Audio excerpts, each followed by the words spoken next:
Guys, welcome back to my channel Pallavi Rajkumar ಚಾನಲ್ಗೆ ಮತ್ತೊಮ್ಮೆ ನಿಮ್ಮೆಲ್ಲರಿಗೂ ಸ್ವಾಗತ ಸುಸ್ವಾಗತ. ನಾನು ಇವತ್ತು ಏನು ವಿಡಿಯೋ ಮಾಡ್ತಾ ಇದ್ದೀನಿ ಅನ್ನೋದ್ರ ಬಗ್ಗೆ ನೀವು ನನ್ನ ತಮ್ನೇಲ್ ನೋಡೇ ಅರ್ಥ ಮಾಡ್ಕೊಂಡಿರ್ತೀರ.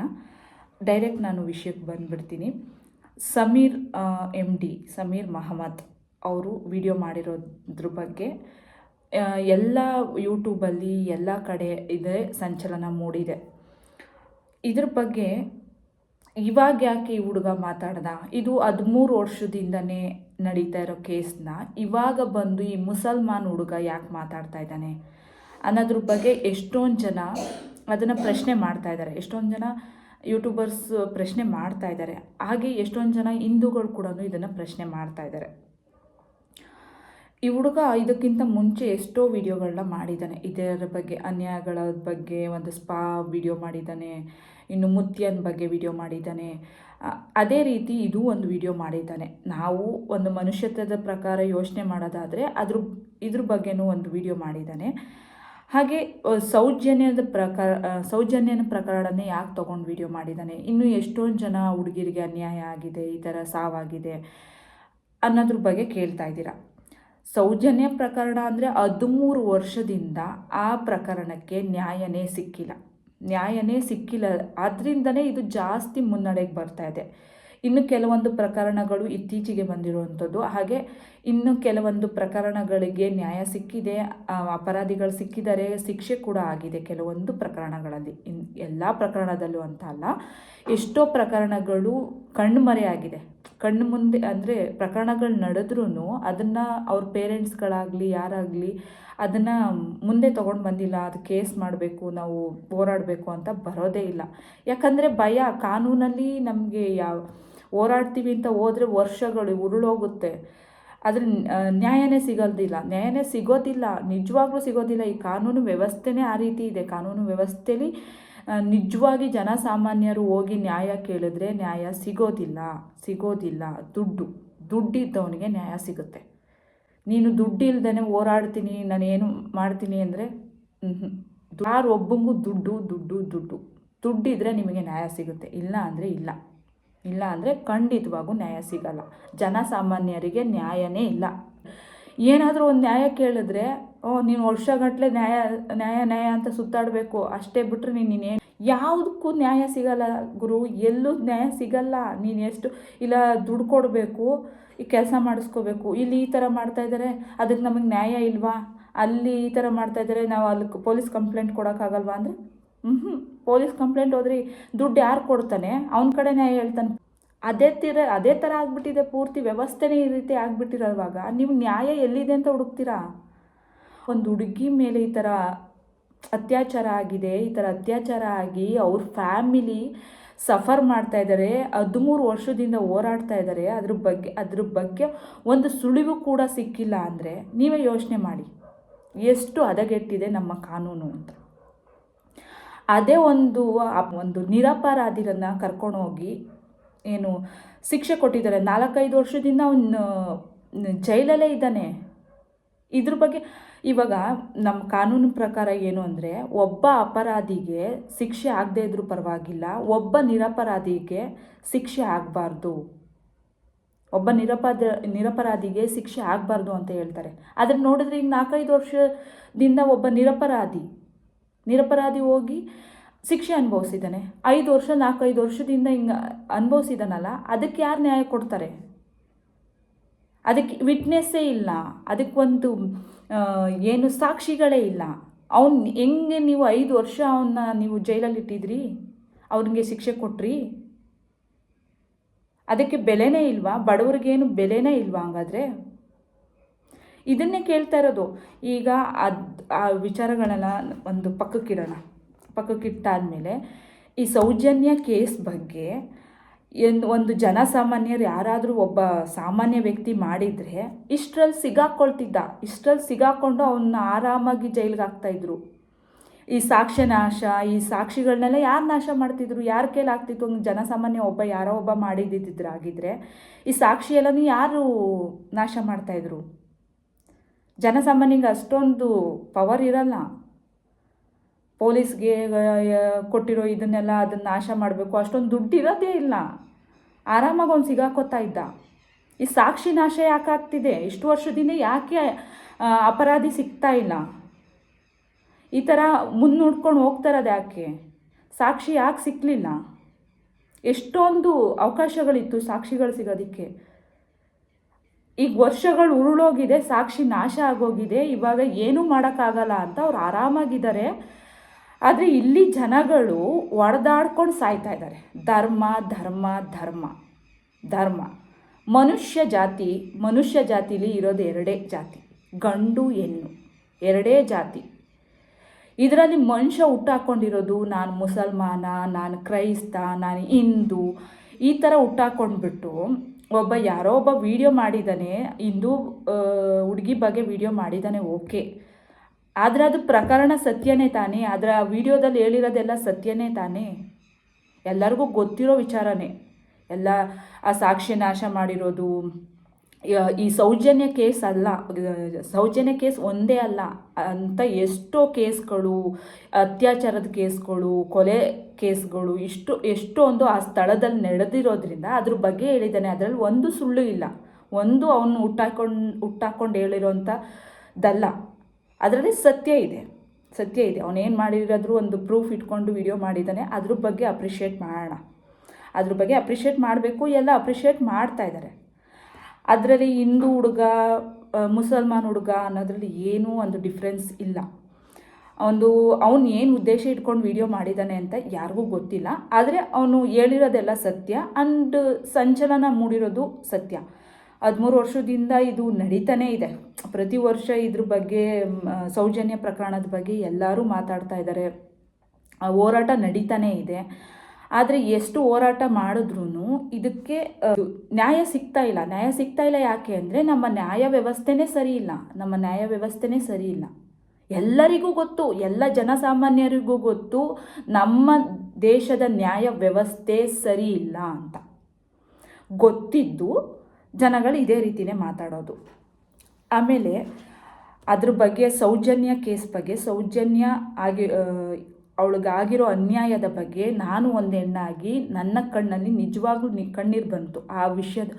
ಅಂದರೆ ನಾನು ಡೀಟೇಲಾಗಿ ಯಾವ ವಿಡಿಯೋದಲ್ಲೂ ಈ ಥರ ಇವನು ಯಾರು ಸಮೀರ್ ಅವ್ರು ಮಾಡಿದಾರಲ್ಲ, ಅವ್ರ ವಿಡಿಯೋದಲ್ಲೇ ನಾನು ನಿಜವಾಗಿ ಈ ಥರ ಒಂದು ಸಾಯಿಸಿ ವಿಕೃತಿ ಮೆರೆದಿದ್ದಾರೆ ಅಂತ ಆ ವಿಡಿಯೋದಲ್ಲೇ ನಾನು ಕರೆಕ್ಟಾಗಿ ತಿಳ್ಕೊಂಡಿದ್ದು.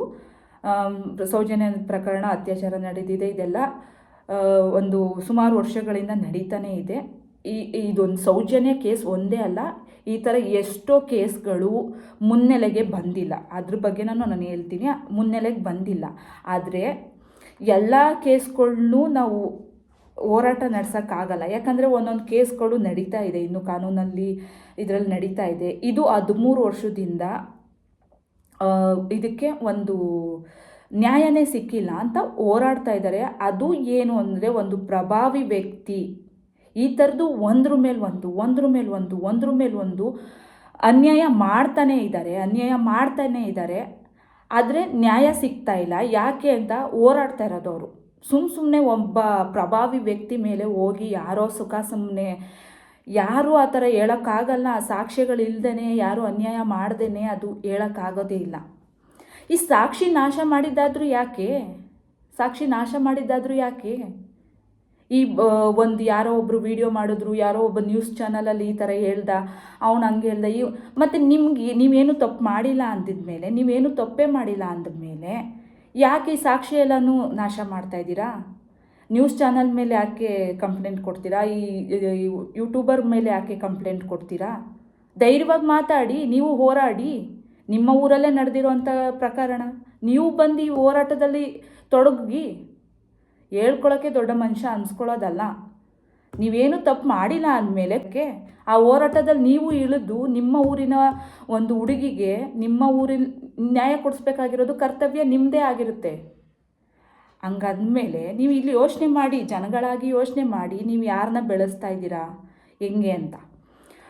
ಅದೊಂದು ವಿಚಾರ ಆಯಿತಾ. ನಾನು ಈ ಸೌಜನ್ಯ ಪ್ರಕರಣದಲ್ಲಿ ಹೋರಾಟ ಮಾಡೋರ ಜೊತೆ ನಾನು ಒಂದು ಧ್ವನಿ ಆಗಬೇಕು ಅಂತ ಈ ವಿಡಿಯೋ ಮಾಡ್ತಾ ಇರೋದು. ದಯವಿಟ್ಟು ಆ ಹೆಣ್ಣು ಮಗುಗೆ, ನಾನು ಒಂದು ಹೆಣ್ಣಾಗಿ ನನಗೆ ಅನಿಸಿದ್ದು ಏನು ಅಂದರೆ, ಈ ಥರದ್ದು ಒಂದು ಮನುಷ್ಯರು ಇರ್ತಾರ, ಈ ಥರ ಒಂದು ವಿಕೃತಿ ಮೆರೀತಾರ ಅನ್ನೋದು ನನಗೆ ಒಂದು ಕ್ಷಣ ನಾನು ಒಂದು ಹೆಣ್ಣಾಗಿ ಆ ಪ್ಲೇಸಲ್ಲಿ ನೆನೆಸ್ಕೊಂಡಾಗ ನಿಜವಾಗ್ಲೂ ಎಷ್ಟು ಭಯ ಆಯಿತು ಅಂದರೆ, ರಿಯಲಿ ಅವಳು ಅನುಭವಿಸಿರೋ ಒಂದು ಕಷ್ಟ ನಿಜವಾಗ್ಲೂ ಎಂಥ ಮನುಷ್ಯರದು ಒಂದು ಕಣ್ಣಲ್ಲಿ ನೀರು ಬರುತ್ತೆ, ಏನಂತಾರೆ ಒಂದು ರಕ್ತ ಕುದಿಯುತ್ತೆ ಅನಿಸುತ್ತಲ್ಲ ಅಂತಾರಲ್ಲ, ಆ ಥರ ಒಂದು ರಕ್ತ ಕುದಿಯುವಂಥ ವಿಷಯ ಇದು ಖಂಡಿತ. ನಿಜವಾಗ್ಲೂ ಇದನ್ನಂತೂ ಯಾರೂ ಸಹಿಸೋದಿಲ್ಲ. ಈ ಜಸ್ಟಿಸ್ ಫಾರ್ ಸೌಜನ್ಯ, ದಯವಿಟ್ಟು ಇದಕ್ಕೆ ನ್ಯಾಯ ಸಿಗಲೇಬೇಕು. ಇದಕ್ಕೆ ನಾನು ಕೂಡ ಧ್ವನಿಯಾಗಬೇಕು ಅಂತ ಈ ವಿಡಿಯೋ ಮಾಡ್ತಾ ಇರೋದು. ನಾನು ಇದ್ರ ಬಗ್ಗೆ ಈ ಥರದ್ದು ಒಂದು ವಿಡಿಯೋ ಒಂದಿನೂ ಕೂಡ ಮಾಡಿಲ್ಲ. ಈ ಥರದೊಂದು ಪ್ರಕರಣ ನಡೀತಾ ಇದೆ, ಈ ಥರದ್ದೊಂದು ಇದ್ದಾಗಲೂ ನಾವು ಹೆಣ್ಣಾಗಿ ಒಂದು ಹೆಣ್ಣಿಗೆ ಅನ್ಯಾಯ ನಡೆದಾಗ ನಾವು ಧ್ವನಿ ಎತ್ತಲಿಲ್ಲ ಅಂದರೆ ಖಂಡಿತ ಎಲ್ಲ ನಮಗೆ ಯಾಕೆ ಅಂದ್ಕೊಂಡು ಎಲ್ಲರ ಮನೇಲೂ ಅವ್ರ ಮನೇಲಿ ನಡೆದಿದ್ದಲ್ವಾ, ಇವ್ರ ಮನೇಲಿ ನಡೆದಿದ್ದಲ್ವಾ, ನಮಗೆ ಯಾಕೆ ಅಂತ ಎಲ್ಲ ಕೂತ್ಕೊಂಡ್ರೆ ಎಲ್ಲೂ ನ್ಯಾಯ ಸಿಗೋದಿಲ್ಲ. ನಮಗೆ ಯಾಕೆ ಅಂದ್ಕೊಂಡು ನಮ್ಮ ಮನೆ ಕೆಲಸ ಆಯಿತು ನಾವಾಯಿತು ಅಂತ ಇದ್ಕೊಂಡಿದ್ರೆ ಒಂದಿನ ನಮ್ಮ ಮನೆಗಳಲ್ಲೂ ನಮ್ಮ ಅಕ್ಕಪಕ್ಕಗಳಲ್ಲೂ ಈ ಥರ ಹಾಗೇ ಆಗಿಬಿಡುತ್ತೆ. ಆವಾಗ ಯಾರೂ ಏನು ಬಾಯಿ ಬಡ್ಕೊಂಡ್ರು ಏನೂ ಮಾಡೋಕ್ಕಾಗೋದಿಲ್ಲ. ದಯವಿಟ್ಟು ಈ ಥರದ್ದು ಒಂದು ವ್ಯವಸ್ಥೆನ ದಯವಿಟ್ಟು ವಿರೋಧಿಸಿ. ಯಾಕೆ ಈ ಕಾನೂನು ನಿಮ್ಮ ಮನೆಯಲ್ಲಿ ಕಾನೂನಾಗಲಿ, ಪೊಲೀಸ್ ಆಗಲಿ, ಲಾಯರ್ ಆಗಲಿ, ಯಾರು ಇದ್ರ ಬಗ್ಗೆ ನೀವು ಮುಚ್ಚಾಕಕ್ಕೆ ನೋಡ್ತಾ ಇದ್ದೀರಾ? ನಿಮ್ಮ ಮನೆಯಲ್ಲಿರೋರು ಹೆಣ್ಮಕ್ಳಲ್ವಾ? ನಿಮ್ಮ ಹೆಂಡತಿ, ನಿಮ್ಮ ಅಪ್ಪ, ನಿಮ್ಮ ತಾಯಿ, ನಿಮ್ಮ ಮಗಳು, ನಿಮ್ಮ ತಂಗಿಯರು, ನಿಮ್ಮ ಅಕ್ಕ ತಂಗಿಯರೆಲ್ಲ ಹೆಣ್ಮಕ್ಳಲ್ವಾ? ಅದ್ರ ಬಗ್ಗೆ ಯೋಚನೆ ಮಾಡಿ. ಈ ಹೆಣ್ಣಿಗೆ ಈ ಥರ ಆಗ್ತಾ ಇದೆ, ಒಂದು ಹೆಣ್ಮಗಳಿಗೆ ಈ ಥರ ವಿಕೃತಿ ಮೆರೆದಿದ್ದಾರೆ ಅಂದರೆ ನೀವಿನ್ನೂ ಅದ್ರ ಸಾಕ್ಷ್ಯನ ಮುಚ್ಚಾಕ್ತಾ ಇದ್ದೀರಿ, ಭಯ ಪಡ್ಕೊಂಡು ಮುಚ್ಚಾಕ್ತಾ ಇದ್ದೀರಾ. ಅವ್ರಿಗೆ ಏನು ಭಯ ಪಡ್ಕೊಳ್ಳೋಂಥದ್ದಿದೆ? ಏನು ಭಯ ಪಡ್ಕೊಳ್ಳೋಂಥದ್ದು ಏನೂ ಇಲ್ಲ. ಯಾಕಂದರೆ ಎಷ್ಟು ಪ್ರಭಾವಿಗಳನ್ನ ನೀವು ಈಗ ಇತ್ತೀಚಿನ ಕಾನೂನು ವ್ಯವಸ್ಥೆ ನೋಡಿದಾಗ ನಿಜವಾಗ್ಲೂ ಎಂಥ ಸ್ಟಾರ್ ನಟ ಆದ್ರೂ ನಮ್ಮ ಕಾನೂನು ಪರವಾಗಿಲ್ಲ ಬಿಡು, ಗ್ರೇಟ್, ಎಲ್ಲ ಕಂಡುಹಿಡಿತು, ಶಿಕ್ಷೆ ಕೊಡ್ತಾ ಇದ್ದಾರೆ ಅಂತ ಹೆಮ್ಮೆ ಪಟ್ವಿ. ಆದರೆ ಇದು ಒಂದು ಪ್ರಕರಣದಲ್ಲಿ ಯಾಕೆ ಯಾರು ಹೋರಾಡ್ತಾ ಇಲ್ಲ, ಏನು ಮಾತಾಡ್ತಾ ಇಲ್ಲ, ಯಾವ ರಾಜಕಾರಣಿಗಳು ಮಾತಾಡ್ತಾ ಇಲ್ಲ, ಯಾವ ನ್ಯೂಸ್ ಚಾನಲ್ಲು ಮಾತಾಡ್ತಾ ಇಲ್ಲ, ಗೊತ್ತಾಗ್ತಾ ಇಲ್ಲ ಏನು ಅಂತ. ಬಟ್ ಇದ್ರ ಬಗ್ಗೆ ಇವ್ರ ಪ್ರಭಾವಿನೇ ಏನಾದರೂ ಇದಕ್ಕೆ ಕಾರಣ ಆಗಿದ್ದರೆ ದಯವಿಟ್ಟು ಅವರಿಗೆ ಶಿಕ್ಷೆ ಆಗಬೇಕು. ಹಾಗೆ ನೀವೇನು ತಪ್ಪು ಮಾಡಿಲ್ಲ ಅಂದರೆ ಇದ್ರ ಬಗ್ಗೆ ಹೋರಾಟ ಮಾಡಿ, ನಿಮ್ಮ ಧ್ವನಿ ಎತ್ತಿ. ನಿಮ್ಮ ಊರಲ್ಲೇ ನಡೆದಿರುವ ಘಟನೆ ಬಗ್ಗೆ ನೀವು ಯಾಕೆ ಹೋರಾಡ್ತಾ ಇಲ್ಲ? ಒಂದೇ ಘಟನೆ ಅಲ್ಲ, ಇಂಥ 10 ಘಟನೆಗಳು ನಡೆದಿದ್ದಾವೆ. ಒಂದ್ರ ಮೇಲೆ ಒಂದು ಘಟನೆಗಳು ಅದು ಬೆರಳು ಮಾಡಿ ತೋರಿಸ್ತಾ ಇದ್ದಾರೆ. ಯಾಕೆ, ಏನು ನಡೀತಾ ಇದೆ ಗೊತ್ತಾಗ್ತಾ ಇಲ್ಲ. ಈ ದೇಶದಲ್ಲಿ ಏನು ನಡೀತಾ ಇದೆ ಅಂತಲೇ ಒಂದೊಂದು ಸಲ ಬೇಜಾರಾಗ್ಬಿಡುತ್ತೆ. ಯಾವ ವಿಷಯದ ಬಗ್ಗೆ ಮಾತಾಡಬೇಕು ಅಂತ ನಿಜವಾಗ್ಲೂ ಗೊತ್ತಾಗ್ತಾ ಇಲ್ಲ. ಹಾಗೆ ಅದಲ್ಲದೆ ಇನ್ನೂ ಧರ್ಮದ ಬಗ್ಗೆ ಯೋಚನೆ ಮಾಡ್ತಾ ಇದ್ದೀರಲ್ಲ, ಈ ಸಮೀರ್ ಅವರು ಯಾಕೆ ಈ ಮುಸಲ್ಮಾನ್ ಹುಡುಗ ನಮ್ಮ ಹಿಂದೂ ಹುಡುಗಿ ಬಗ್ಗೆ ಮಾತಾಡಿ ನಮ್ಮ ಹಿಂದೂ ದೇವರ ಬಗ್ಗೆ ಮಾತಾಡ್ತಾ ಇದ್ದಾನೆ ಅನ್ನೋದ್ರ ಬಗ್ಗೆ ಆ ವಿಷಯಕ್ಕೆ ಬರ್ತೀನಿ ಇವಾಗ. ಹೌದು, ಈ ಮುಸಲ್ಮಾನ್ ಹುಡುಗ ನನಗೂ ಅದ್ರ ಬಗ್ಗೆ ನಾನು ಎಷ್ಟೊಂದು ವೀಡಿಯೋಗಳು ನೋಡಿದ ಮೇಲೆ ಅನಿಸಿದ್ದು, ಹಾಗೆ ಎಷ್ಟೊಂದು ಜನ ಕಮೆಂಟ್ ಮಾಡಿರೋದ್ರ ಬಗ್ಗೆ ಓದಿ ಮತ್ತು ವೀಡಿಯೋಸ್ ಎಲ್ಲ ನೋಡಿ ಒಂದು 2-3 ದಿನದಿಂದ ನನಗೆ ಅನಿಸಿದ್ರ ಪ್ರಕಾರ, ಹೌದು, ಸಮೀರ್ ಅವರು ಯಾಕೆ ಬರೀ ಹಿಂದೂ ಧರ್ಮದ ಬಗ್ಗೆನೇ ವಿಡಿಯೋ ಮಾಡ್ತಾ ಇದ್ದೀರಾ? ಯಾಕೆ ಮುಸಲ್ಮಾನರಲ್ಲಿ ಮುಸ್ಲಿಮರಲ್ಲಿ ಈ ಥರದ್ದು ಅತ್ಯಾಚಾರ ಕೇಸ್ಗಳಾಗಿಲ್ವಾ? ಎಷ್ಟು ಜನ ಈ ಥರದ್ದು ಕ್ರೈಮ್ಗಳು ಮಾಡಿದ್ದಾರೆ? ಅವ್ರ ಬಗ್ಗೆ ನೀವು ಯಾಕೆ ವಿಡಿಯೋ ಮಾಡ್ತಾ ಇಲ್ಲ? ಯಾಕೆ ನಿಮ್ಮ ಧರ್ಮದಲ್ಲಿ ಇಷ್ಟೊಂದು ಕೇಸ್ಗಳಿದ್ದು ಬರೀ ನಮ್ಮ ಹಿಂದೂ ಬಗ್ಗೆನೇ ಚೂಸ್ ಮಾಡ್ಕೊಂಡು ವಿಡಿಯೋ ಮಾಡಿದ್ದೀರಿ ಅನ್ನೋದ್ರ ಬಗ್ಗೆನೂ ಕೆಲವೊಬ್ಬ ಹಿಂದೂ ಧರ್ಮ ಅಂದಾಗ ಎಲ್ಲರಿಗೂ, ಧರ್ಮದ ಬಗ್ಗೆ ಬಂದಾಗ ಎಲ್ಲರಿಗೂ ಒಂದು ಕೋಪ ಬಂದೇ ಬರುತ್ತೆ. ಅದರಿಂದ ಅವರು ಹಿಂದೂ ಧರ್ಮದವರು ಕೇಳ್ತಾ ಇದ್ದಾರೆ. ಆ ಹಿಂದೂ ಧರ್ಮದವ್ರು ಕೇಳ್ತಾ ಇರೋ ಪ್ರಶ್ನೆಗಳ ಬಗ್ಗೆ ಮುಂದೆ ನೀವು ನಿಮ್ಮ ಧರ್ಮದಲ್ಲಿ ನಡೆದಿರುವ ಅನ್ಯಾಯದ ಬಗ್ಗೆ ವಿಡಿಯೋ ಮಾಡಿ. ಖಂಡಿತ ವಿಡಿಯೋ ಮಾಡಿದ್ರೆ ಇದಕ್ಕೆ ಕ್ಲಾರಿಫಿಕೇಷನ್ ಸಿಗುತ್ತೆ. ಆದರೆ ಎಷ್ಟೊಂದು ಕೇಸ್ಗಳು ಇತ್ತೀಚಿನಲ್ಲಿ ನಡೆದಿರೋ ಕೇಸ್ಗಳು ಎಷ್ಟೊಂದಿದೆ, ಅದ್ರ ಬಗ್ಗೆನೂ ಖಂಡಿತ ನೀವು ಸಮೀರ್ ಅವರು ವಿಡಿಯೋ ಮಾಡಬೇಕು. ಆವಾಗಲೇ ಇದಕ್ಕೆ ಕರೆಕ್ಟ್ ಒಂದು ಉತ್ತರ ಆಗುತ್ತೆ. ಅಲ್ಲಿವರೆಗೂ ಈ ಥರದ್ದು ಧರ್ಮದ ಬಗ್ಗೆ ಜಗಳ ನಡೀತಾನೆ ಇರುತ್ತೆ. ಆದರೆ ಇದುವರೆಗೂ ಸುಳ್ಳಂತೂ ಹೇಳಿಲ್ಲ ಸಮೀರ್ ಅವರು. ಏನೇನು ನಡೆದಿದೆ ಸೌಜನ್ಯ ಪ್ರಕರಣದಲ್ಲಿ ಏನೇನು ನಡೆದಿದೆ ಅದ್ರ ಬಗ್ಗೆನೇ ವಿಡಿಯೋ ಮಾಡಿರೋದು, ಅದ್ರ ಬಗ್ಗೆನೇ ಸಾಕ್ಷ್ಯಗಳು ತೋರಿಸಿ ಅವರು ವಿಡಿಯೋ ಮಾಡಿರೋ ಅಂಥದ್ದು. ಅದರಲ್ಲಿ ಯಾವ ಧರ್ಮದ ಬಗ್ಗೆನೂ ಮಾತಾಡಿಲ್ಲ, ಯಾವ ದೇವರನ್ನು ಅವಹೇಳನ ಮಾಡಿಲ್ಲ. ಅವರು ಊರ ಹೆಸರು ಹೇಳಿದ್ದಾರೆ, ಒಂದು ಊರ ಹೆಸರು ಹೇಳಿದ್ದಾರೆ, ಹಾಗೆ ಅಲ್ಲಿ ನಡೆದಿದ್ದೇನೇನು ಅನ್ನೋದ್ರ ಬಗ್ಗೆ ಘಟನೆ ಬಗ್ಗೆ ಹೇಳಿದ್ದಾರೆ. ಬಿಟ್ಟರೆ ಅಲ್ಲಿ ಏನು ಧರ್ಮದ ಬಗ್ಗೆ ಅವಹೇಳನ ಮಾಡಿಲ್ಲ, ದೇವ್ರ ಬಗ್ಗೆ ಅವಹೇಳನ ಮಾಡಿಲ್ಲ, ಧರ್ಮದ ಬಗ್ಗೆ ಅವಹೇಳನ ಮಾಡಿಲ್ಲ. ಏನು ನಡೆದಿದೆ ಅದನ್ನು ಕತೆ ರೂಪದಲ್ಲಿ ಹೇಳೋಕ್ಕೆ ಟ್ರೈ ಮಾಡಿದ್ದಾರೆ. ಬಿಟ್ಟರೆ ಕೆಲವೊಬ್ಬರು ಸಂಶಯ ಪಡ್ತಾ ಇದ್ದಾರಲ್ಲ, ಅವ್ರಿಗೆ ಒಂದು ಕ್ಲಾರಿಫಿಕೇಷನ್ ಸಿಗಲಿ ಅನ್ನೋದಕ್ಕೆ ನೀವೇನು ಮಾಡಬೇಕು ಅಂದರೆ ನಿಮ್ಮ ಇದರಲ್ಲಿ ಎಷ್ಟೊಂದು ಅನ್ಯಾಯ ನಡೆದಿದೆ, ನಿಮ್ಮ ಕಡೆಯಿಂದನೂ ಎಷ್ಟೋ ಧರ್ಮದಲ್ಲಿ ಎಷ್ಟೊಂದು ಅನ್ಯಾಯಗಳು ನಡೆದಿರೋದ್ರಿಂದ ಆ ಕೇಸ್ಗಳ ಬಗ್ಗೆನೂ ನೀವು ವಿಡಿಯೋ ಮಾಡಬೇಕು, ಅದ್ರ ಬಗ್ಗೆನೂ ನೀವು ಧ್ವನಿ ಎತ್ತಬೇಕು. ಹಾಗೆ ಜಸ್ಟಿಸ್ ಫಾರ್ ಸೌಜನ್ಯ, ನಾನು ಇದಕ್ಕೆ ಧ್ವನಿ ಆಗಬೇಕು, ನಾನು ಒಂದು ಹೆಣ್ಣಾಗಿ ಈ ಕೇಸ್ ಬಗ್ಗೆ, ಈ ಪ್ರಕರಣದ ಬಗ್ಗೆ ನಾನು ಒಂದು ಧ್ವನಿ ಆಗಬೇಕು ಅಂತ ಈ ವಿಡಿಯೋ ಮಾಡ್ತಾ ಇರೋದು. ಇದರಲ್ಲಿ ಅವ್ರ ಧರ್ಮದ ಬಗ್ಗೆ ಇವ್ರ ಧರ್ಮದ ಬಗ್ಗೆ ತಿಳಿಬೇಕು ಅನ್ನೋದು ಏನೂ ಇಲ್ಲ. ನೀವು ಒಳ್ಳೆ ಕೆಲಸನೇ ಮಾಡಿದ್ದೀರಾ, ಒಂದು ಧ್ವನಿ ಎತ್ತಿದ್ದೀರಾ, ಅದಕ್ಕೆ ನಾನು ಒಂದು ಸೆಲ್ಯೂಟ್ ಹೇಳ್ತೀನಿ. ಹಾಗೆ ಇನ್ನೊಂದು ವಿಚಾರ ಹೇಳೋಕ್ಕೆ ಇಷ್ಟಪಡ್ತೀನಿ. ಸಮೀರ್ ಅವರು ಯಾಕೆ ಈ ಥರದ ಪ್ರಕರಣಗಳು ಬಂದವರೆಲ್ಲರೂ ಅವರು ಏನು ಮಾಡ್ತಾ ಇದ್ದಾರೆ, ಸಾಯಿಸ್ತಾ ಇದ್ದಾರೆ. ಎಷ್ಟೊಂದು ಜನ ಈಗ ನೋಡಿದ್ರಲ್ಲ, ಅವ್ರು ಹೇಳಿರೋ ವಿಡಿಯೋದಲ್ಲಿ ಹೇಳಿರೋ ಹಾಗೇ ಎಷ್ಟೊಂದು ಜನನ ಈ ಕೇಸ್ ಬಗ್ಗೆ ಮತ್ತು ಬಾಯಿ ಬಿಟ್ಟಿರೋರು ಸಾಕ್ಷಿಗಳನ್ನೆಲ್ಲ ಕೊಲೆ ಮಾಡಿದ್ದಾರೆ. ಏನು ಮಾಡಿದ್ದಾರೆ, ಸಾಕ್ಷಿಗಳನ್ನೆಲ್ಲ ಮುಚ್ಚಾಕ್ಬಿಟ್ಟಿದ್ದಾರೆ. ಆ ಸಾಕ್ಷಿಗಳನ್ನ ಮುಚ್ಚಾಕಿದ ಮೇಲೆ ಎಲ್ಲರೂ ಭಯ ಪಡ್ತಾ ಇದ್ದಾರೆ. ಆ ವಿಡಿಯೋ ಅವ್ರ ಬಗ್ಗೆ ಹೆಸರು ಹೇಳೋಕ್ಕೆ, ಅವ್ರ ಬಗ್ಗೆ ಊರಿನ ಹೆಸರು ಹೇಳೋಕ್ಕೆ, ಅವ್ರ ಬಗ್ಗೆ ಹೇಳೋದಕ್ಕೆ ಎದುರುಕೊಂಡು ಈ ಥರ ಇರಬೇಕಾದ್ರೆ ಈ ಸಮೀರ್ ಅವರು ಅವ್ರ ಪ್ರಾಣಕ್ಕೆ ಅವರೇ ಒಂದು ಕುತ್ತು ತಂದ್ಕೊಂಡು ಈ ಥರದ್ದು ಒಂದು ವಿಡಿಯೋ ಮಾಡಬೇಕು. ಅವ್ರಿಗೆ ಗೊತ್ತು ಈ ಥರದ್ದು ವಿಡಿಯೋ ಮಾಡಿರೋರ್ದೆಲ್ಲ ವಿಡಿಯೋ ಡಿಲೀಟ್ ಆಗಿದೆ, ನ್ಯೂಸ್ ಚಾನಲ್ಗಳಿಗೆ ಈ ಥರದ್ದು ವಿಡಿಯೋ ಮಾಡಬಾರ್ದು ಅಂತ ಕಾನೂನು ಪ್ರಕಾರ ಅವರು ಸ್ಟೇ ತಂದಿದ್ದಾರೆ. ಈ ಥರದ್ದೆಲ್ಲ ಗೊತ್ತು, ಈ ಥರದ್ದೆಲ್ಲ ಎಷ್ಟೊಂದು ಕೇಸಸ್ಗಳು ನಡೀತಾ ಇದ್ದಾವೆ. ನನಗೂ ಒಂದಿನ ಇದು ಪ್ರಾಣ ಬೆದರಿಕೆ ಬಂದೇ ಬರುತ್ತೆ ಅಂತ ಗೊತ್ತಿದ್ದು ಆ ಹುಡುಗ ಒಂದು ವಿಡಿಯೋ ಮಾಡಿದ್ದಾನೆ. ಒಳ್ಳೆ ಉದ್ದೇಶದಿಂದನೇ ವಿಡಿಯೋ ಮಾಡಿರೋದು. ಇದರಲ್ಲಿ ಯಾವ ಧರ್ಮಗಳನ್ನ ತರಬೇಡಿ, ಧರ್ಮದ ಬಗ್ಗೆ ಜಗಳಾಡಕ್ಕೆ ಬಂದಿಲ್ಲ. ಇಲ್ಲಿ ಧರ್ಮದ ಬಗ್ಗೆ ಯಾವ ವಿಚಾರನೂ ನಡೀತಾ ಇಲ್ಲ. ಹಾಗೆ ಧರ್ಮದ ಬಗ್ಗೆ ಹೋರಾಟ ನಡೀತಾ ಇಲ್ಲ. ಧರ್ಮದ ಬಗ್ಗೆ ಹೋರಾಟ ನಡಿಬೇಕಾದ್ರೆ ಆ ಥರ ಧರ್ಮ ಅಂತ ಜಗಳಾಡಿ ದಯವಿಟ್ಟು ಇಲ್ಲಿ ಧರ್ಮನ ಈ ಸೌಜನ್ಯ ಪ್ರಕರಣಕ್ಕೆ ತಂದು ಹಾಕಿ ಜಗಳನ ತಂದ್ಕೋಬೇಡಿ. ಹಿಂದೂ ಮುಸಲ್ಮಾನ್ ಅನ್ನೋ ಜಗಳನ ತಂದು ಕೊನೆಗೆ ಈ ಪ್ರಕರಣನ ಮುಚ್ಚಾಕಬೇಡಿ. ಈ ಪ್ರಕರಣ ಇನ್ನೂ ಹೆಚ್ಚು ಮುನ್ನೆಲೆಗೆ ಬರಬೇಕು. ಈ ಸೌಜನ್ಯಗೆ ನ್ಯಾಯ ಸಿಗಬೇಕು ದಯವಿಟ್ಟು. ಅಷ್ಟೇ ಈ ವಿಡಿಯೋ ಮೂಲಕ ನಾನು ಕೇಳ್ಕೊತಾ ಇರೋದು. ಇದರಲ್ಲಿ ಆ ಹುಡುಗನ ಉದ್ದೇಶ ಏನೂ ಇರಲ್ಲ. ತನ್ನ ಪ್ರಾಣಕ್ಕೆ ತಾನೇ ಕುತ್ತು ತಂದ್ಕೊಂಡು ಯಾರೂ ವಿಡಿಯೋ ಮಾಡಿ ಈ ಥರ ಸಾಕ್ಷಿಯೆಲ್ಲನೂ ನನ್ನ ಹತ್ರ ಇದೆ ಅಂತ ಯಾರೂ ತೋರಿಸ್ಕೊಳ್ಳಲ್ಲ. ಅದು ಒಳ್ಳೆ ಉದ್ದೇಶನೇ ಇದೆ, ಒಳ್ಳೆ ಉದ್ದೇಶದಿಂದನೇ ಮಾಡಿರೋದು. ನ್ಯಾಯ ಸಿಗಲಿ, ಇಷ್ಟು ವರ್ಷದಿಂದನೂ ಇದು ಒಂದು ಹೆಣ್ಣು ಮಗುಗಾಗಿರೋ ಅನ್ಯಾಯದ ಬಗ್ಗೆ ಒಂದು ಧ್ವನಿ ಎತ್ತಿದ್ದಾನೆ. ಅದು ಅವನು ಒಳ್ಳೆ ಉದ್ದೇಶನೇ.